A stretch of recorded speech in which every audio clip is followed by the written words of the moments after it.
ನಮಸ್ಕಾರ ವೀಕ್ಷಕರೇ, ನಾನಿವತ್ತು ಧಾರವಾಡಕ್ಕೆ ಬಂದೇನೆ. ಯಾಕಪ್ಪ ಅಂದ್ರೆ ನನ್ನ ಕತೆ ನಿಮ್ಮ ಜೊತೆ ಅನ್ನೋ ಒಂದು ಹೊಸ ಯೂಟ್ಯೂಬ್ ಸರಣಿನ ಸ್ಟಾರ್ಟ್ ಮಾಡತ್ತೀವಿ.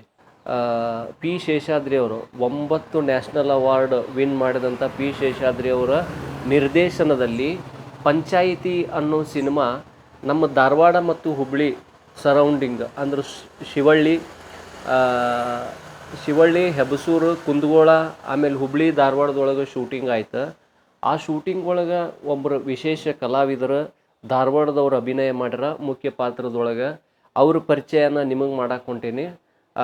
ಅವ್ರ ಮನೆಗೆ ಬಂದೇವಿ. ಇನ್ನೇನು ಕೆಲವೇ ಕ್ಷಣಗಳಲ್ಲಿ ನಮ್ಮ ಗೆಸ್ಟ್ ಜೊತೆ ಮಾತಾಡೋಣ.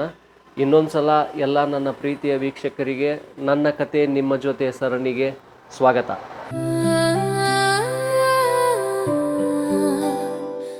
ಎಸ್ ವೀಕ್ಷಕರೇ, ನಾನು ನಿಮ್ಗೆ ಹೇಳ್ದಂಗನ ಒಬ್ಬ ವಿಶೇಷ ಅತಿಥಿ. ಅವರು ಬೇರೆ ಯಾರೂ ಅಲ್ಲ, ನಮ್ಮ ವೀರಣ್ಣ ಸರ್ ಅವರು. ಸರ್, ನಮ್ಮ ವೀಕ್ಷಕರಿಗೆ ನಿಮ್ಮ ಪರಿಚಯ ಮಾಡಿಕೊಡ್ರಿ. ನಮಸ್ಕಾರ ಸರ್, ನನ್ನ ಹೆಸರು ವೀರಣ್ಣ ಹೊಸಮನಿ ಅಂತೇಳಿ. ಹಾಂ ಸರ್. ನಾವು ಮೂಲತಃ ಕೊಪ್ಪಳ ಜಿಲ್ಲೆ ಯಲಬುರ್ಗಾ ತಾಲೂಕು ಕರ್ಮುಡಿ ಗ್ರಾಮ. ನಾವು ಇಲ್ಲಿ ಧಾರವಾಡದಾಗ ನೆಲೆಸಿದ್ವಿ. ಈಗ ನಾನು KSRTC ಒಳಗೆ 1987ರಲ್ಲಿ ಅಪಾಯಿಂಟ್ಮೆಂಟ್ ಆಗಿ 2020ರಲ್ಲಿ ನೌಕರಿ ಮಾಡಿದೆ. ಹುಬ್ಬಳ್ಳಿ, ಗದಗ ಮತ್ತು ಧಾರವಾಡದಲ್ಲಿ ನೌಕರಿ ಮಾಡಿ ಈಗ ಅನಿವೃತ್ತಿ ಜೀವನ ಮಾಡ್ತಾಯಿದ್ದೀನಿ. ನನಗೆ ನನ್ನ ಫ್ಯಾಮಿಲಿ ಬಗ್ಗೆ ಹೇಳಬೇಕಂತಂದರೆ, ನನಗೆ 2 ಮಕ್ಕಳು. ಮಗ MBA ಮುಗಿಸ್ಯಾನ, ಮಗಳು ಇನ್ನೂ ಇಂಜಿನಿಯರಿಂಗ್ ಓದ್ತಾ ಇದ್ದಾಳೆ. ಈಗ ನನ್ನ ನಿವೃತ್ತಿ ಜೀವನದೊಳಗೆ ಈ ಹವ್ಯಾಸಿ ರಂಗ ಭೂಮಿಯಲ್ಲಿ ಕೆಲಸ ಮಾಡ್ತಾನೆ ಬಂದಿದ್ದೀನಿ. Yes sir. ಈಗೇನಪ್ಪ ಅಂತಂದ್ರೆ, ನಾನು ನಿಮ್ಮನ್ನು ಯಾಕೆ ಒಂದು ಸಂದರ್ಶನ ಮಾಡೋಕ್ಕೆ ಬಂದೆ ಅಂತಂದ್ರೆ, ಈಗ ಎಷ್ಟೋ ಜನ ಕಲಾವಿದರಾಗಿರ್ಬೋದು, ನಮ್ಮ ಸ್ಥಳೀಯ ಕಲಾವಿದರು, ಅವ್ರ ಸಾಧನೆ ಆ್ಯಕ್ಚುಲಿ ದೊಡ್ಡದೈತಿ. ಬಟ್ ಅವರು ಎಲೆ ಮರೆ ಕಾಯಿ ಹಿಂದಿದ್ದಂಗೆ ಬೆಳಕಿಗೆ ಬಂದಿಲ್ಲ. ಬಟ್ ಈಗ ನಾನು ನಿಮ್ಮನ್ನ ಎದಕ್ಕೆ ಮಾತಾಡ್ಸಕ್ಕೆ ಬಂದೆ ಅಂದ್ರೆ, ನಾ ಕೇಳ್ದಂಗೆ ಈಗ ಒಂದು ವಾರದಿಂದ ಪಿ ಶೇಷಾದ್ರಿ ಸರ್ದ ಪಂಚಾಯಿತಿ ಅನ್ನೋ ಒಂದು ಸಿನಿಮಾ ಶೂಟಿಂಗ್ ಆಯಿತು ಅಂಥೇಳಿ. ಹೌದು ಸರ್, ಆಯ್ತು. ಹುಬ್ಬಳ್ಳಿ ಧಾರವಾಡದೊಳಗೆ. ಹೌದು ಸರ್, ಆಯ್ತು. ಅದ್ರೊಳಗೆ ನೀವು ಮುಖ್ಯ ಪಾತ್ರನ ನಿರ್ವಹಿಸಿದ್ರಿ ಅಂತ ಕೇಳಿದೆ ನಾನು. ಹಾಂ ಸರ್. ಅದ್ರ ಬಗ್ಗೆ ನಿಮ್ಗೆ ಪಿ ಶೇಷಾದ್ರಿ ಅವ್ರು ನೀವು ಹೆಂಗೆ ಕಾಂಟ್ಯಾಕ್ಟ್ ಮಾಡಿದ್ರಿ, ಅವರು ಸಿನಿಮಾದೊಳಗೆ ನೀವು ಆ್ಯಕ್ಟ್ ಮಾಡೋಕೆ ಹೆಂಗೆ ಸೆಲೆಕ್ಟ್ ಆದ್ರಿ ಅನ್ನೋದು ಒಂದು ನಮ್ಮ ವೀಕ್ಷಕರಿಗೆ ಹೇಳ್ರಿ. ಏನಿಲ್ಲ, ಪಿ ಶೇಷಾದ್ರಿ ಸರ್ ಅವರು ಪಂಚಾಯಿತಿ ಒಂದು ಚಿತ್ರದ ಆಡಿಷನ್ ಇಟ್ಟಿದ್ರು ಹುಬ್ಬಳ್ಳಿಯಲ್ಲಿ. ಹಾಂ ಸರ್. ಅದು ಯಾವುದೋ ಸಂಗಮ್ಮ ಇದರಲ್ಲಿ ಲಾಡ್ಜ್ನಲ್ಲಿ. ಹಾಂ ಸರ್. ಅಲ್ಲಿ ಇಟ್ಟಿದ್ರು. ಅವಾಗ ನಾನು ಆಡಿಷನ್ಗೆ ಹೋದೆ.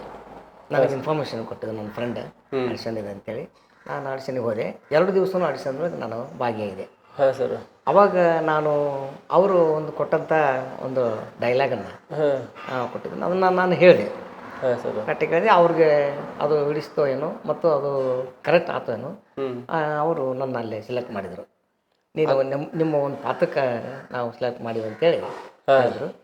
ಹೀಗಾಗಿ ನನಗೆ ಅವರು ಶೂಟಿಂಗ್ ಇರುವಂಥ ಸ್ಥಳಕ್ಕೆ ಬಾ ಅಂತ ಹೇಳಿದ್ರು. ನಾನು ಅಲ್ಲೂ ಈಗ ಅಂದ್ರೆ ನೀವು ಫಸ್ಟ್ ಟೈಮ್ ಆಡಿಷನ್ ಕೊಟ್ಟಾಗನ ಅವ್ರು ನಿಮ್ಗೆ ಒಂದು ಪಾತ್ರ ಐತೆ ಅಂತ ಅವತ್ತೇ ಸೆಲೆಕ್ಟ್ ಹೇಳ್ಬಿಟ್ಟು, ಅಲ್ಲಿ ಪ್ರಭುದೇವ್ ಅಂತ ಇದ್ದಾರೆ, ಅವರು ಹೇಳಿದರು, ಇಲ್ಲ ನೀವು ನಿಮ್ಗೊಂದು ಪಾತ್ರ ಗ್ಯಾರಂಟಿ, ನೀವು ಅದಕ್ಕೆ ನೀವು ತಯಾರಾಗಿರಿ ಅಂತ. ಅಂದ್ರೆ ಮುಂಚೆ ಏನಾರ ನಿಮ್ಗೆ ಶೇಷಾದ್ರಿ ಸರ್ದ ಪರಿಚಯ ಇದ್ದಿದ್ದಿಲ್ಲ ಸರ್? ಏನಿದ್ದಿಲ್ಲ ಸರ್. ಅಂದ್ರೆ ನೀವೇನು ಈ ಕಲಾವಿದರಂದ್ರೆ ಮುಂಚೆ ನಾಟಕ ಈ ಥರದ್ದು ಹವ್ಯಾಸಿ ಈ ಥರದ್ದು ಏನಾರ ಮಾಡಿ ರೂಢ ಇತ್ತು ಸರ್? ಹೌದೌದು. ನಾನು ಸಾಕಷ್ಟು ಒಂದು 15ರಿಂದ ಒಂದು 20 ನಾಟಕ ಮಾಡೀನಿ ಸರ್. ಹಾಂ ಸರ್. ನಾನು ಹೈಸ್ಕೂಲಿಂದ ಹಿಡಿದು ಅದೊಂಥರ ಹವ್ಯಾಸ ಇತ್ತು ನನಗೆ. ಮಾಡ್ತಾ ಬಂದೆ. ಜಾಬ್ ಇದ್ದಾಗೂ ಕೂಡ ನಾನು ನಾಟಕ ಮಾಡ್ತಾ ಬಂದೆ. ಹಾಂ ಸರ್. ನನಗೆ ಗದಿನಲ್ಲಿದ್ದಾಗ ಅಭಿನಯ ರಂಗ ಅಂತೇಳಿ ಒಂದು ಕಲಾ ತಂಡ ಇತ್ತು ಸರ್. ಆ ತಂಡದ ಪರಿಚಯ ಆಯಿತು. ಅಲ್ಲಿಂದ ನನ್ನ ನಾಟಕದ ಒಂದು ಹವ್ಯಾಸ ಅಲ್ಲಿಂದ ಬೆಳಕಿತು. ಅಲ್ಲಿ ಸುಶೀಲೇಂದ್ರ ಜೋಶಿ ಅವರು ಅಂತಂದ್ರೆ, ಅವರ ಒಂದು ನಿರ್ದೇಶನದಲ್ಲಿ ಸುಮಾರು ಒಂದು 5-6 ನಾಟಕ ಆಡಿದೆ. ಒಂದು ಟೆಲಿಫಿಲ್ಮ್ ಮಾಡಿದ್ರು ಸರ್ ಅವರು, ಥ್ಯಾಂಕ್ ಯು ಕಿಟ್ಟಿ ಅಂತೇಳಿ. ಎಷ್ಟನೇ ಇಸ್ವಿ ಒಳಗೆ ಸರ್ ಅದು? ಸರ್ 1900 ಇಲ್ಲ 2000ನೇ ಇಸ್ವಿ ಒಳಗೆ ಅದನ್ನು ಮಾಡಿದರು. ಆ ಟೆಲಿಫಿಲ್ಮ್ ಮಾಡಿದಾಗ ಏನಾಯಿತು, ಒಂದು ದಿವಸ ಅಲ್ಲಿ ಗದಿಗೆ ಇಟಗಿ ಭೀಮಾಂಬಿಕೆ ಒಂದು ಚಿತ್ರ ಶೂಟಿಂಗ್ ನಡೀತಿತ್ತು. ಹೌದು. ಆ ಶೂಟಿಂಗಿಗೆ ದೇವರಾಜ್ ಅವರು ಬಂದಿದ್ದರು, ಜಯಂತಿ ಅಮ್ಮ ಬಂದಿದ್ದರು, ಮತ್ತು ಆ ಚಿತ್ರದಲ್ಲಿ ಮುಖ್ಯ ಪಾತ್ರವನ್ನು ಮಾಡಿದಂಥ ಶಿಲ್ಪಾ ಮೇಡಮ್ ಅವರು ಬಂದಿದ್ದರು. ಆಮೇಲೆ ಕಾಸರವಳ್ಳಿ ವೈಶಾಲಿ ಮೇಡಮ್ ಬರ್ಬೋದು, ಹಾಂ ಸರ್. ವೈಶಾಲಿ ಕಾಸರವಳ್ಳಿ ಮೇಡಮ್ ಬರ್ಬೋದು. ಹಾಂ ಹಾಂ ಹಾಂ. ಅವರು ಸುಶೀಲನ್ ಜೋಶಿ ಅವ್ರದ್ದು ಫ್ರೆಂಡ್ ರೀ ಅವರು, ದೇವರಾಜ ಮತ್ತು ಸುಶೀಲನ್ ಜೋಶಿ ಅವ್ರು ಇಬ್ಬರು ಫ್ರೆಂಡ್ ಅವರು. ಅವಾಗ ಅವ್ರ ಮನೇಲಿ ಕುತ್ಕೊಂಡು ನಮ್ಮ ಥ್ಯಾಂಕ್ ಯು ಕಿಟ್ಟಿ ಫಿಲ್ಮ್ ನೋಡಿದ್ರು ಅವರು. ಜಯಂತಿ ಅಮ್ಮ ನೋಡಿದ್ರು, ವೈಶಾಲಿ ಮೇಡಮ್ ಅವ್ರು ನೋಡಿ, ಎಲ್ಲರೂ ಕುಂತು ನೋಡಿದ್ರು. ನೋಡಿ ಅಪ್ರಿಷಿಯೇಟ್ ಮಾಡಿದ್ರು. ಅದು ಥ್ಯಾಂಕ್ ಯು ಕಿಟ್ಟಿ ಅನ್ನುವಂಥ ಒಂದು ಟೆಲಿಫಿಲ್ಮ್. ಅದು ನೋಡಿದಾಗ ಅವಾಗ ವೈಶಾಲಿ ಮೇಡಮ್ ಅವ್ರು ಅಲ್ಲೇ ಹೇಳ್ಬಿಟ್ರು, ನಾನು ಮೂಡಲ ಮನೆ ಧಾರಾವಾಹಿ ಮಾಡಕತ್ತೀನಿ, ಅದರಲ್ಲಿ ನಿನಗೊಂದು ಪಾತ್ರ ಕೊಡ್ತೀನಿ, ಮಾಡ್ತೀನಪ್ಪ ಅಂದ್ರೆ. ಅಯ್ಯೋ ನನಗೆ ಇದಕ್ಕಿಂತ ಭಾಗ್ಯ ಇನ್ನೇ ಬೇಕ್ರಿ ಮೇಡಮ್ ಅಂತ ನಾನು ಒಪ್ಕೊಂಡೆ. ಅವಾಗ ನಾನು ಮೂಡಲ ಮನೆ ಧಾರಾವಾಹಿಯಲ್ಲಿ ಸುಮಾರು ಒಂದು 28ರಿಂದ ಒಂದು 30 ಎಪಿಸೋಡ್ವರೆಗೂ ನಾನು ಅಭಿನಯ ಮಾಡಿ ಮೂಡಲ್ ಮನಿ ಒಳಗೂ ಮಾಡಿದ್ರಿ 2003ರಲ್ಲಿ. ಹೌದು ಹೌದ್ರಿ. ಮೂಡಲ್ ಮನಿ ಬರ್ಬೇಕಂದ್ರೆ ಮೋಸ್ಟ್ಲಿ ನಾವು 9th ಅಥವಾ 8th 9th ಇರ್ಬೋದು ಅನಿಸ್ತೈತೆ. 9th ಇದ್ನಿ ಅನಿಸ್ತೈತೆ sir. ನಾವು ಶಾಲಿಗೆ ಹೋಗ್ಬೇಕಂದ್ರೆ ಸೀರಿಯಲ್ ಒಳಗೆ ಆ್ಯಕ್ಟಿಂಗ್ ಮಾಡಿರಿ. ಹೌದಾ ಸರ್. ಅವಾಗ 2003 ನಾನು ಅಲ್ಲಿ ಗದನಲ್ಲೇ ಜಾಬ್ ಮಾಡ್ತಾ ಇದ್ದೆ. ಅವಾಗ ನನಗೆ ಅಲ್ಲಿ ನೇರ ಹಾಕಿತ್ತು, ಹೊಸ ರೀತಿ ಒಳಗೆ ಶೂಟಿಂಗ್ ಇಟ್ಕೊಂಡಿದ್ರು ಅವರು. ಹಾಂ ಸರ್. ಪ್ರತಿ ಸಂಡೇಗೊಮ್ಮೆ ನನಗೆ ಅನುಕೂಲ ಮಾಡ್ಕೊಟ್ಟಿದ್ರು ಅವರು, ಸಂಡೇಗೊಮ್ಮೆ ಶೂಟಿಂಗ್ ಬರ್ರಿ ಅಂತೇಳಿ. ಹಿಂಗಾಗಿ ನಾನು ಅಲ್ಲಿಂದನೇ ನಂದು ಈ ಸಿನಿಮಾ ಇದಲ್ಲಿ ಒಂದು ಇಂಡಸ್ಟ್ರಿ ಪಯಣ ಅಲ್ಲಿಂದ 2000 ಇಸ್ವಿ ಒಳಗೆ ಸ್ಟಾರ್ಟ್ ಆಗೈತಿ. ಈಗ ಪಿ ಶೇಷಾದ್ರಿ ಸರ್ನು ನ್ಯಾಷನಲ್ ಅವಾರ್ಡ್ ತಗೊಂಡಿದ್ದ ಡೈರೆಕ್ಟರ್ ಅವ್ರ ಕಡೆ. ಆಮೇಲೆ ಕಾಸರವಳ್ಳಿ ವೈಶಾಲಿ ಕಾಸರವಳ್ಳಿ ಮೇಡಮ್ ಅಂದ್ರೆ ಕಾಸರವಳ್ಳಿ ಸರ್ ಮಿಸಸ್ ಅವರು ಅವಾರ್ಡ್ ವಿನ್ನರ್. ಅಂಥವ್ರ ಜೊತೆ ಎಲ್ಲ ಕೆಲಸ ಮಾಡಿರಲ್ಲ ಸರ್. ಇನ್ನೊಂದು ಹೇಳ್ತೀನಿ ಸರ್, ಆ ಧಾರಾವಾಹಿ ಒಳಗೆ ಅಚ್ಯುತ್ ಕುಮಾರ್ ಅಂತ ಅದ್ರಲ್ಲಿ ಇದೆ. ಹೌದು ಹೌದು. ಹೀರೋ ಇದನ್ನು ಅಗದಿ ಏನು ಈಗ ಫೇಮಸ್. ಈಗ ಅವರೊಬ್ರು, ಇನ್ನೊಬ್ರು ಮೇಡಮ್ಮರ್ ರಾವ್ ಅಂತೇಳಿ, ಅವರು ಮೈಸೂರವರು. ಅವ್ರದ್ದು ಫಸ್ಟ್ ಸೀರಿಯಲ್ ಅದು. ಹೌದು ಹೌದು. ಅಚ್ಯುತ್ ಅವರು ನಾವು ಕೂಡ ಮಾಡಿದ್ವಿ ನೋಡಿ ಸರ್ ಆ ಸೀರಿಯಲ್ ಒಳಗೆ. ಅವರು ನಾನು ಒಂದು ಪ್ಯೂನ್ ರೂಮ್ ಕೊಟ್ಟಿದ್ದೆ ನನಗೆ ಆ ಸೀರಿಯಲ್ ಒಳಗೆ. ಅವರು ಒಂದು ಸ್ಟಾಫ್ ಆಫೀಸರ್ ರೋಲ್ ಅವ್ರದ್ದಿತ್ತು. ಹಿಂಗಾಗಿ ಅವ್ರ ಜೊತೆನೂ ನಂದು ಸ್ಟಾಫ್. ಅಚ್ಯುತ್ ಸರ್ ಜೊತೆ ಮಾಡಿರಿ. ಅವರು ಫುಲ್ ಸೂಪರ್ ಸ್ಟಾರ್ ಸರ್ ಈಗ ಅವರು. Yes sir. ಈ ಪಂಚಾಯತಿ ಎಷ್ಟು ದಿನ ಶೂಟ್ ಮಾಡಿದ್ರಿ ಸರ್? ಅದ್ರೊಳಗೆ ಎಷ್ಟು ದಿನ ಕ್ಯಾರೆಕ್ಟರ್ ಮಾಡಿದ್ರಿ? ನಂದು ಸರ್ 10 ದಿವಸ ಆಯ್ತು ಸರ್. 10 ದಿನ ಮಾಡಿದ್ರಿ ಸರ್. ಟೋಟಲ್ ಆಗಿ ಎಷ್ಟು ದಿನ ಶೂಟ್ ಮಾಡ್ಯಾರ ಸರ್ ಅವರು? ನಂದು ಸರ್ ಅಲ್ಲ ಟೋಟಲ್ ಸರ್ 16 ದಿವಸ ಆಗೈತೆ ನೋಡಿ ಸರ್. 16 ದಿನ. 16 ದಿವಸ. 16 ದಿನದೊಳಗೆ 10 ದಿನ ನಿಮ್ದ ಶೂಟ್ ಮಾಡ್ಯಾರ. 10 ದಿವಸ ಅಂತಂದ್ರೆ 9 ದಿವಸ ಸರ್. 1 ದಿವಸ ಗ್ಯಾಪ್ ಆಯ್ತು. 9 ದಿವಸ ನಂದು. 9 ದಿನ ಅಂದ್ರೆ major role sir. Major role ಆಯ್ತು ಸರ್. Major role sir. ಏನು ಪಾತ್ರ ಸರ್ ಅದ್ರೊಳಗೆ ನಿಮ್ದು? ಅದ್ರಾಗ ನಂದು ಶರಣಪ್ಪ ಅಂತೇಳಿ ಸರ್, ಒಬ್ಬ ದಲಿತನ ಪಾತ್ರ ಸರ್ ಅದು. ಶರಣಪ್ಪ ಅಂತೇಳಿ ಒಬ್ಬ ದಲಿತನ ಪಾತ್ರ. ಅದಕ್ಕೆ ನಾನು ಅದು ಆ ರೂಲ್ ಮಾಡಿದೆ ಸರ್. ಅದರಲ್ಲಿ ರಾಜಕೀಯ ಸರ್, ಹಳ್ಳಿಯ ರಾಜಕೀಯದ್ದು. ಹಿಂಗಾಗಿ ಸಾಹುಕಾರನ ಒಂದು ಇದರಲ್ಲಿ ಪಂಚಾಯತಿ ಅಂದ್ರೆ ಈ ರಾಜಕೀಯ ಸಂಬಂಧಪಟ್ಟಿದ್ದೈತಿ ಐತಿ. ಅದ್ರ ತಿಕ್ಕಾಟದೊಳಗ ಗ್ರಾಮ ಪಂಚಾಯತಿ ಎಲೆಕ್ಷನ್ ಹೆಂಗ್ ಆಕೈತಿ ಅನ್ನೋದ್ರು ಅದನ್ನ ಸುತ್ತ ಇಟ್ಕೊಂಡ ಒಂದ್ ಕತಿ ಮಾಡಿ ಭಾಳ ಖುಷಿ ಆಕೈತಿ ಸರ್. ಅದಕ್ಕೆ ಅದ್ರೊಳಗೆ ಇದ್ದಿದ್ದ ಎಕ್ಸ್ಪೀರಿಯನ್ಸ್ ನಿಮಗೆ ಹೆಂಗ ಅನ್ನಿಸ್ತು ಸರ್? ಸರ್ ನನಗೆ ಭಾಳ ಒಳ್ಳೆ ಎಕ್ಸ್ಪೀರಿಯನ್ಸ್ ಸಿಕ್ತು. ನಾನು ಮೊದಲ ಮನ್ಸೂರಿ ಸರ್ ಅವ್ರದ್ದು ಒಂದು ಸಿನಿಮಾ ಕೊಟ್ಟಿದ್ರು ಅವರು, 1920-21 ಅಂತೇಳಿ ಒಂದು ಸಿನಿಮಾ. ಅದರಲ್ಲಿ ಸಣ್ಣ ರೋಲ್ ಇತ್ತು ಸರ್. ಅದು 1 ದಿವಸದ ಇತ್ತು ಶೂಟ್. ಅದು ಇಲ್ಲೇ ಯಲ್ಲಾಪುರದಾಗ ಶೂಟ್ ಮಾಡಿದ್ವಿ ಕಾಡಿನೊಳಗೆ. ಅದು ಒಂಥರ ಎಕ್ಸ್ಪೀರಿಯನ್ಸ್ ಅಂತಂದ್ರೆ ಅದು ಕಾಡಿನೊಳಗೆ ಶೂಟ್ ಮಾಡಿದ್ದು. ಆದ್ರೆ ಅದು 1 ದಿವಸ ಇತ್ತು. ಇದು ನನಗೆ ಒಂದು 9 ದಿವಸ ನನಗೆ ಭಾಳ ಒಳ್ಳೆ ಎಕ್ಸ್ಪೀರಿಯನ್ಸ್ ಸರ್. ಮತ್ತು ಒಳ್ಳೆ ನಿರ್ದೇಶಕರ ಜೊತೆ ನಾನು ಕೆಲಸ ಮಾಡಿದೆ ಅನ್ನೋದು ಆತ್ಮತೃಪ್ತಿ ನನಗೆ ಸಿಕ್ತು. ತೆಗ್ದು 9 ದಿನ ಕತಿ ನಿಮ್ಮ ಮೇಲೇನೆ ಸುತ್ತಮುತ್ತ ನಿಮ್ಮ ಮೇಲೇನೆ ಇತ್ತು ಅನಿಸ್ತದೆ ಸರ್. ಅದು ಈಗ ನೀವು ಒಬ್ಬರ ಇಲ್ಲಿ ಅವ್ರನ್ನ ಸರ್, ಏನು ಬೆಂಗಳೂರವ್ರು ಇದ್ರು ಆರ್ಟಿಸ್ಟ್ ಈ ಹೆಂಗೆ ಸರ್? ಇಲ್ಲಿ ನಮ್ಮ ಹೆಚ್ಚಾನೆಚ್ಚು ಇಲ್ಲಿ ನಮ್ಮ ಹುಬ್ಳಿ ಧಾರವಾಡ ಆರ್ಟಿಸ್ಟ್ ಸರ್, ಸುತ್ತಮುತ್ತದವರೆಲ್ಲ ಹುಬ್ಬಳ್ಳಿ ಧಾರವಾಡ ಮತ್ತು ಹಳ್ಳಿಯವರು. ಅದರಲ್ಲಿ ಒಬ್ಬರು ಮೇನ್ ಹೀರೋಯಿನ್ ರೂಲ್ ಅಂತಂದ್ರೆ ಒಬ್ಬರು ಬಿಂದು ಮೇಡಮ್ ಅಂತೇಳಿ, ಅವರು ಆ ಕಡೆ ಬೆಂಗಳೂರು ಅವರು. ಅವರೊಬ್ಬರನ್ನೇ ಬಿಟ್ಟರೆ ಹೆಚ್ಚು ಕಡಿಮೆ ಉಳಿದವ್ರನ್ನೆಲ್ಲ ನಮ್ಮ ಉತ್ತರ ಕರ್ನಾಟಕದ ಕಲಾವಿದರು, ಇಲ್ಲಿಯವರು ಕಲಾವಿದರನ್ನ ಆಯ್ಕೆ ಮಾಡ್ಕೊಂಡು ಅವರು ಉತ್ತರ ಕಲಾವಿದರಿಗೆ ಇಲ್ಲಿ ಎಲೆಮರೆಕಾಯಿ ಅಂತಿರುವಂಥ ಕಲಾವಿದರಿಗೆ ಒಂದು ಅವಕಾಶ ಮಾಡಿಕೊಟ್ರು ಸರ್. ಪಿ ಶೇಷಾದ್ರಿ ಸರ್ಗೆ ನಮ್ಮ ಕಡೆಯಿಂದನೂ ಧನ್ಯವಾದಗಳು. ಯಾಕಂದ್ರೆ ಉತ್ತರ ಕರ್ನಾಟಕದೊಳಗೆ ಭಾಳ ಮಂದಿ ಪ್ರತಿಭೆ ಅದಾರ, ಅಂಥವ್ರನ್ನ ಹುಡುಕಿ ಬಟ್ ಅವ್ರಿಗೆ ಒಂದು ಚಾನ್ಸ್ ಕೊಟ್ಟು, ಬರೀ ಚಾನ್ಸ್ ಕೊಡೋದಲ್ಲ, ಒಂದು ದೊಡ್ಡ ಮೇಜರ್ ಕ್ಯಾರೆಕ್ಟರ್ನ ಕೊಟ್ಟು 10 ದಿನ ಶೂಟಿಂಗಿಗೆ ಬಳಸ್ಕೊಂಡು ಇಲ್ಲಿಯವ್ರಿಗೂ ಒಂದು ಅವಕಾಶ ಕೊಟ್ಟಿದ್ದಕ್ಕೆ ಸರಿಗೆ ನಮ್ಮ ಕಡೆಯಿಂದ ಒಂದು ಧನ್ಯವಾದಗಳು. ಈಗ ನಿಮ್ಗೆ ವಯಸ್ಸು ಎಷ್ಟು ಸರ್? ಈಗ ನನಗೆ 65 ಕಂಪ್ಲೀಟ್ ಆಗ್ತಾರೆ, 66 ರನ್ನಿಂಗಿಗೆ. ನಾ ಒಂದು ಸುದ್ದಿ ಕೇಳಿದೆ ಸರ್. ಈ ಸಿನಿಮಾದೊಳಗೆ ನೀವು ಹಾಂ ಸರ್.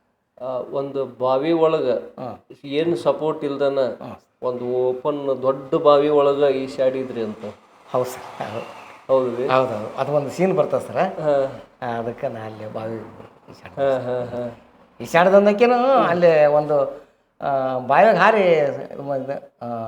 ಬಾವಿ ಎಷ್ಟು ಆಳಿತ್ತು ಸರ್ ಅದು? ಅದು ಒಂದು ಅವ್ರು ಹೇಳಿದ ಪ್ರಕಾರ ಒಂದು 2.5-3 ಆಳ ಆಗ್ತಾರೆ. ದೊಡ್ಡ ಬಾವಿ ಸರ್. ಅವಾಗ ಅವ್ರು ಹೇಳಿದಾಗ ನಿಮಗೆ ಏನು ಅನಿಸ್ತು ಸರ್? ಅದನ್ನು ಹಿಂಗೆ ಮಾಡ್ತೀರನ್ನ ಅಂತ ಕೇಳಿದಾಗ ಹಾಂ ಸರ್, ಏನು ಭಯ ಗಿಯ ಹೆದರಿಕೆದು ಅನ್ನಿಸ್ತಾನೆ? ಇಲ್ಲ ಸರ್, ಇಲ್ಲ. ಆ ಬಾವಿ ನೋಡಿದ ತಕ್ಷಣ ನನಗೆ ಖುಷಿ ಆಯ್ತು ಸರ್. ಅದು ಅಂದ್ರೆ ನಾನು ಈಜು ಕಲ್ತಿರೋದ ಮೊದಲು ಬಾವಿ ಒಳಗೆ. ಸರ್, ನಮ್ಮ ಊರಾಗ ಬಾವಿ ಭಾಳ ಸರ, ಅಲ್ಲೇ ನಾವು ಈಜು ಕಲ್ತಿದ್ವು. ಅದಕ್ಕಿಂತ ದೊಡ್ಡ ಬಾವಿ ಸರ್. ನಾವು ಅಲ್ಲಿಂದ ಜಿಗಿತಿದ್ವಿ. ಇದು ಏನು ಈ ಸ್ಟಪ್ ಮೆಟ್ಲಿದ್ದು ನನಗೆ ಭಾಳ ಅದು ನೋಡಿದ ತಕ್ಷಣ ಅಂದೆ ನನಗೆ ಏನವ ಇದು ಆರಾಮ ಮಾಡ್ಬೋದು. ನಿಮ್ಗೇನು ಹೆದರಿಕೆದು ಏನು ಅನ್ನಿಸ್ಲಿಲ್ಲ ಸರ್? ನಮ್ಮ ಡೈರೆಕ್ಟರ್ ನೋಡ್ರಿ ಅಂತ ಸರ್.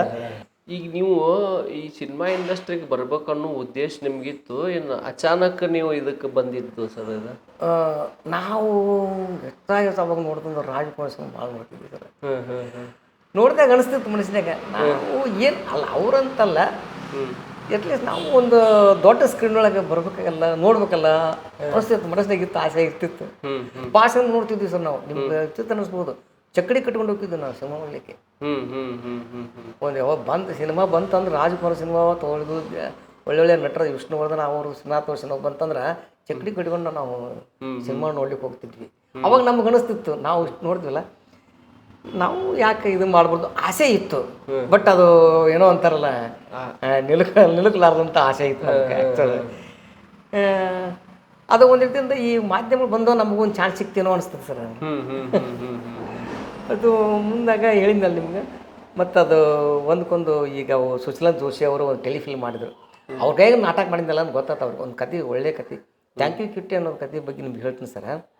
ಅದು ಒಂದು ಕಿಡ್ನ್ಯಾಪ್ ಕೇಸ್ ಕತೆ ಸರ್. ಅದು ಸಣ್ಣ ಹುಡುಗರು ಕಿಡ್ನ್ಯಾಪ್ ಮಾಡಿದ್ರೆ ಸಣ್ಣ ಹುಡುಗರು ಅದರಿಂದ ಹೆಂಗೆ ಪಾರಾಗಿ ಬರಬೇಕು ಅನ್ನೋದೊಂದು ಕತೆ ಸರ್. ನಿಮ್ಗೆ ಹೇಳ್ತೀನಿ, ಅದು 2000ದಾಗ 2002-2003 ಆದರೂ ಕೂಡ ಇನ್ನೂವರೆಗೂ ಅದನ್ನು ಪ್ರತಿ ಬ್ಯಾಸಿಗೆ ಸುಟ್ಟಾಗ ಅದನ್ನು ರಿಲೇ ಮಾಡ್ತಾರೆ ಸರ್ ಗದಿನಿಗೆ. ಅಂದ್ರೆ ಅಷ್ಟೊಂದು ಅವೇರ್ನೆಸ್ ಐತದ ಹುಡುಗರಿಗೆ ಇದಾಗಲಿ ಅನ್ನೋದು. ಹೆಂಗೆ ನಾವೊಬ್ಬ ಹುಡುಗನ ಕಿಡ್ನ್ಯಾಪ್ ಮಾಡಿದ ಅಥವಾ ಹುಡುಗಿ ಕಿಡ್ನ್ಯಾಪ್ ಮಾಡಿದೆ ಅಂದರೆ ಅವ್ರು ಹೆಂಗೆ ಪಾರಾಗಿ ಬರಬೇಕು ಅನ್ನೋ ಬಗ್ಗೆ ಅದು ಭಾಳ ಚಂದ ಐತೆ ಸರ್. ಹಿಂಗಾಗಿ ಅದು ಆದಮೇಲೆ ನನಗೆ ಅದು ನೋಡಿದ್ಮೇಲೆ ಬಂದು ಭಾಳ ಒಳ್ಳೆ ಕಾಮೆಂಟ್ ಬಂತು ಅವಾಗ ಗದನ್ಯಾಗನ. ಇನ್ನೂ ಸೋಷಿಯಲ್ ಮೀಡಿಯಾ ಇದ್ದಿದ್ದಿಲ್ಲ ಸರ್ ಆ ಟೈಮ್ನಾಗ. ಅದು ಬಂತು, ಒಳ್ಳೆ ಬಂತು. ಮತ್ತು ಇವರು ಮೇಡಮ್ ಅವರು ನೋಡಿದರು. ನೋಡಿ ನನಗೆ ಖುಷಿ ಆಯ್ತು. ನಾನು ಇನ್ನೂ ಅನಿಸ್ತು ನನಗೆ ಆಸೆ, ಇನ್ನೂ ಒಂದೊಂದು ಹೆಜ್ಜೆ ನಾವು ಸಿರ್ಬೋದು. ಈಗ ಇದನ್ನೆಲ್ಲ ನೋಡಿ ನಿಮ್ಮ ಮನೆಯವ್ರಿಗೆ ಹೆಂಗೆ ಪ್ರತಿಕ್ರಿಯೆ ಮಾಡ್ತಾರೆ ಸರ್? ನಿಮ್ಗೆ ಸಪೋರ್ಟಿವ್ ಅದಾರ ಸರ್? ಭಾಳ ಸಪೋರ್ಟ್ ಮಾಡ್ತಾರೆ. ನಮ್ಮ ಮನೆಯವರು, ನಮ್ಮ ಮಾವರು, ನಮ್ಮ ಅಕ್ಕವ್ರು ಇದ್ದಾರೆ, ಎಲ್ಲ ಸಪೋರ್ಟ್ ಮಾಡ್ತಾರೆ. ನೀವು ಆ್ಯಕ್ಟಿಂಗ್ ಮಾಡೋದು ನೋಡಿ ಎಲ್ಲ ಖುಷಿ ಪಡ್ತಾರೆ. ನೀವು ಇಲ್ಲಿ ನಾಟಕ ಇತ್ತಂದ್ರೆ ಎಲ್ಲರೂ ಬರ್ತಾರೆ ಸರ್ ನೋಡಕ್ಕೆ. ನಿಮ್ಗೆ ಯಾಕೆ ಬೇಕು ಕೆಲಸ ಮಾಡೋ ಮುಂದೆ ಇದು ಅಂತೇಳಿ ಏನು ತೊಂದರೆ ಏನು ಕೊಡಂಗಿಲ್ಲ ರೀ? ಏನು ತೊಂದರೆ, ಭಾಳ ಸಪೋರ್ಟಿವ್ ಅದಾರೆ ಸರ್. ಎಲ್ಲ ಸಪೋರ್ಟಿವ್ ಕೊಡ್ತಾರೆ. ಮತ್ತು ಇಲ್ಲಿ ಕರ್ನಾಟಕ ವಿದ್ಯಾವರ್ಧಕ ಸಂಘ ಐತೆ, ಗೊತ್ತೈತೆ ನಿಮ್ಗೆ? ಹೌದು ಹೌದು. ಅವರು ನನಗೆ 2024-25 ಇಷ್ಟೊಳಗೆ ಒಂದು ಸನ್ಮಾನ ಮಾಡಿದ್ರು ಸರ್. ಇಲ್ಲಿ ಗುರುತಿಸಿ ಕಲಾವಿದರನ್ನು ಗುರುತಿಸಿ ಸನ್ಮಾನ ಮಾಡ್ತಾರೆ. ಒಳ್ಳೆ ಇದು ಸರ್ ಐತೆ ಸರ್ ಅಲ್ಲಿ. ಯಾವುದೋ ಒಂದು ಭಾಳ ಜನ ಗುರುತಿಸಿ ಇದನ್ನು ಮಾಡ್ಯಾರ ಸರ್. ಇಷ್ಟು ದಿನ ನೀವು ಇಷ್ಟೆಲ್ಲ ಸಾಧನೆ ಸರ್ ಇದೆ ಆ್ಯಕ್ಚುಲಿ. ಯಾಕಂದ್ರೆ ಒಂದು ಗೌರ್ಮೆಂಟ್ ಕೆಲಸದೊಳಗೆ ಇದ್ದುಕೊಂಡು ಅದ್ರ ಜೊತೆಗೆ ಒಂದು ಪ್ರವೃತ್ತಿ ಅಂತ ಬೆಳೆಸ್ಕೊಂಡು ಡ್ರಾಮಾ ಮಾಡೋದ್ರಿಂದ ಹಿಡಿದ ಟೆಲಿಫಿಲಮ್ ಮಾಡಿ, ಸೀರಿಯಲ್ ಮಾಡಿ, ಸಿನಿಮಾ ಮಾಡಿ ಇಷ್ಟೆಲ್ಲ ಸಾಧನೆ ಮಾಡಿದ್ರೆ ಅಂದ್ರೆ ಆ್ಯಕ್ಚುಲಿ ಖುಷಿ ಆಕೈತಿ. ಮತ್ತು ಇಲ್ಲಿ ಸಾಕಷ್ಟು ಈ ಲೋಕಲ್ ಏನು ಇವು ನಾಟಕದ ಇವು ಅದಾವಲ್ಲ ಸರ್, ಸಂಸ್ಥೆಗಳದಾವಲ್ಲ. ಇದ್ರಾಗ ಈಗ ಸಮುದಾಯ ಇರ್ಬೋದು, ದೊಡ್ಡ ಸಂಸ್ಥೆ ಇರ್ಬೋದು, ಸಮುದಾಯ. ಆಮೇಲೆ ಇದು ಸರ್ ಅಭಿನಯ ಭಾರತಿ ಒಂದು ಅದು. ಆಮೇಲೆ ಆಟ ಮಾಟ, ಆಮೇಲೆ ನಮ್ಮ ಗೌಡ ಸರ್ದು ಗೊಂಬೆ ಮನೆ, ಇನ್ನೂ ಹಲವಾರು ತಂಡಗಳಲ್ಲಿ ನಾನು ನಾಟಕದಲ್ಲಿ ಭಾಗವಹಿಸ್ತೀನಿ ಸರ್. ಎಲ್ಲರೂ ಭಾಳ ಖುಷಿ ಆಕೈತೆ ಸರ್ ನಮಗೆ. ಆ್ಯಕ್ಚುಲಿ ನೀವು ಇಷ್ಟೆಲ್ಲ ಮಾಡಿ ಈ ಬೀಜಿ ಹಬ್ಬ ಇವತ್ತು ಆ್ಯಕ್ಚುಲಿ ಹೌದು ಸರ್. ಈ ಹಬ್ಬದೊಳಗೆ ನಮಗೆ ಒಂದು ಹಿಂಗೆ ಈ ಥರದ್ದು ಒಂದು ಇಂಟರ್ವ್ಯೂ ಮಾಡ್ಬೇಕಂತೇಳಿ ಕೇಳಿದಾಗ ನೀವು ಟೈಮ್ ಕೊಟ್ರಿ ನಮಗೆ. ಇಷ್ಟೊತ್ತು ನಿಮ್ಮ ಮನದ ಮಾತೆಲ್ಲ ನಮ್ಮ ಜೊತೆ ಹೇಳಿದ್ರಿ. ಈ ಇಂಟರ್ವ್ಯೂ ಮಾಡೋ ಉದ್ದೇಶ ಏನಪ್ಪ ಅಂತಂದ್ರೆ ಎಷ್ಟೋ ಜನದ್ದು ಆಸೆ ಇರ್ತೈತಿ, ಬಟ್ ಏನು ಮಾಡೋದು, ನಾವು ಅಲ್ಲಿ ಬೆಂಗಳೂರಿಗೆ ಹೋಗೋಕೆ ಆಗಂಗಿಲ್ಲ, ಏನು ಮಾಡಬೇಕು, ನಮ್ಗೆ ಯಾರು ಚಾನ್ಸ್ ಕೊಡ್ತಾರ ಅನ್ನೋರು ಇರ್ತಾರೆ. ನಮ್ಮ ಹಣೆ ಬರದಾಗಿತ್ತಂದ್ರೆ ಅದು ಎಲ್ಲಿಂದನಾರ ಬಂದು ನಮಗೆ ಅದಕ್ಕೊಂದು ಬೆಸ್ಟ್ ಎಕ್ಸಾಂಪಲ್ ಸರ ನೀವು. ಹಾಗಾಗಿ ಇಷ್ಟೊತ್ತು ನಮ್ಮ ಜೊತೆ ಮಾತಾಡಿದ್ದಕ್ಕೆ ನಿಮಗೆ ಧನ್ಯವಾದಗಳು. ವೀಕ್ಷಕರೇ, ಇಷ್ಟೊತ್ತು ನಮ್ಮ ವೀರಣ್ಣ ಸರ್ದ ಇಂಟರ್ವ್ಯೂ ನೋಡಿದ್ದಕ್ಕೆ ನಿಮಗೂ ಧನ್ಯವಾದಗಳು. ಇದೇ ಥರದ ಪ್ರತಿಭೆಗಳು ಅವ್ರಿವ್ರು ಅನ್ನೋದೇ ಕಲಾವಿದರಂತ ಅಷ್ಟೇ ಅಲ್ಲ, ಈಗ ಯಾರು ಸಾಧನೆ ಮಾಡಿರೋರು ಇದ್ರು ಅವ್ರನ್ನ ನೀವು ನಮ್ಮ ನಂಬರಿಗೆ ಕಾಂಟ್ಯಾಕ್ಟ್ ಮಾಡಿರಿ, ಅವ್ರದ್ದು ಒಂದು ಸಣ್ಣ ಇಂಟರ್ವ್ಯೂ ಮಾಡಿ ನಾವು ಯೂಟ್ಯೂಬಿಗೆ ಅಪ್ಲೋಡ್ ಮಾಡ್ತೀವಿ. ಯಾಕಂದ್ರೆ ಆ ಥರದ ವ್ಯಕ್ತಿಗಳನ್ನು ನಾವು ಇಂಟರ್ವ್ಯೂ ಮಾಡಿದಾಗ ಕೆಲವೊಂದಿಷ್ಟು ಜನಕ್ಕೆ, ಎಷ್ಟೋ ಜನಕ್ಕೆ ಆಸೆ ಇರ್ತೈತಿ, ಅವ್ರವ್ರಿಗೆ ಇನ್ಸ್ಪೈರ್ ಆಗ್ತಾರೆ, ಅದರಿಂದ ಮತ್ತೆ ಬೇರೆಯವ್ರಿಗೆ ಸಾಧನೆ ಮಾಡೋದಕ್ಕೆ ಒಂದು ಹುಮ್ಮಸ್ಸು ಬರ್ತೈತೆ ಅನ್ನೋ ಉದ್ದೇಶಕ್ಕೆ ಇದು ನನ್ನ ಕತೆ ನಿಮ್ಮ ಜೊತೆ ಅನ್ನೋ ಒಂದು ಸರಣಿನ ಸ್ಟಾರ್ಟ್ ಮಾಡೀವಿ. ಇಷ್ಟೊತ್ತು ನಮ್ಮ ಈ ಇಂಟರ್ವ್ಯೂ ನೋಡಿದ್ದಕ್ಕೆ ಎಲ್ರಿಗೂ ಧನ್ಯವಾದಗಳು. ನಮಸ್ಕಾರ. ನಮಸ್ಕಾರ.